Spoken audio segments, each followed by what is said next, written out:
Now, I think my crying because I held my mother is because I know what sacrifices she's made for me to be where I am today.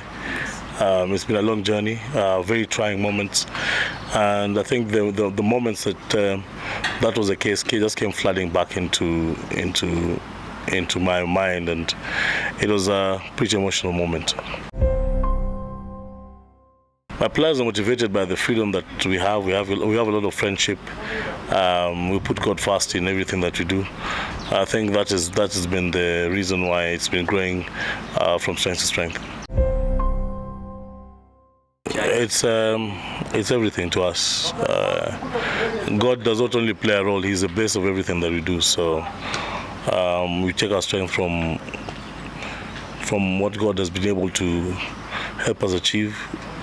If you look at how we train, our facility is considered one thing. So for us to be able to be playing in that competitive environment, it just makes you know that there is somebody who's not human sorting you out, and that's God for us. Yes, now we are, because the government was misinformed by what we do, what we need, and what we don't.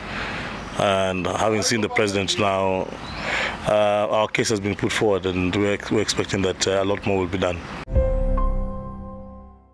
It was after the kick that Collins made to get us to the finals that made the difference. There are very varied ways of training, and like today we didn't do much. We're just doing rehabilitation for the guys who traveled and for those that are gearing up for the next trip. Usually we go into the gym the first half, and then we come out in the field, do individual plays, and then come into team plays and finish off with a light moment of either playing touch rugby or soccer. Yeah, that's why I was crying when I saw my mother. My family has been the pillar of my career all along. So every single person has played a role, both within my siblings, my parents, and of course my nucleus family, my wife and children. Cricket. Yeah. Which is your favorite team?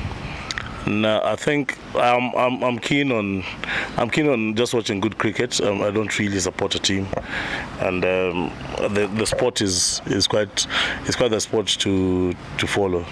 So that's what tickles my fancy.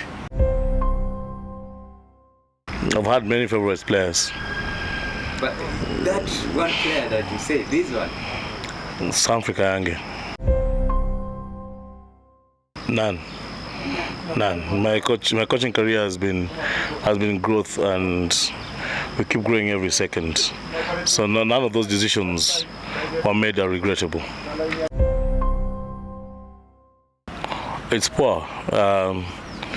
It's of course South Africa are way ahead, and then there's Kenya who follows. I don't know whether to say it's second close, but the Zimbabwe and Namibia are quite good. They usually make it to the 15th World Cup. So it's a game that should spread a little more. I don't know why it's not spreading as quickly as it should. But of course in Kenya it's gathering pace because of how the team is performing. So quite happy how it's doing in Kenya, but Africa is still really slow. In Kenya it's growing faster than we ever thought it would. So it's doing well in Kenya. There'll always be corporate sponsors. It is the prerogative whether they'll put in more or not, whether they see the value or not. So ours is to play and win, and expect that once we do that, then there will be people coming knocking on our doors. There's no more wrangles. There's no more wrangles in Kenya Rugby Union. The changes were made, and there's no more wrangles. The wrangles were brought by rogue people who thought they would make money out of the rugby union. 3 years time, I'll be an under 19 recruiting officer, and probably go back into business. It's just resilience and being able to be patient enough to know that something that is good comes only with a lot of patience.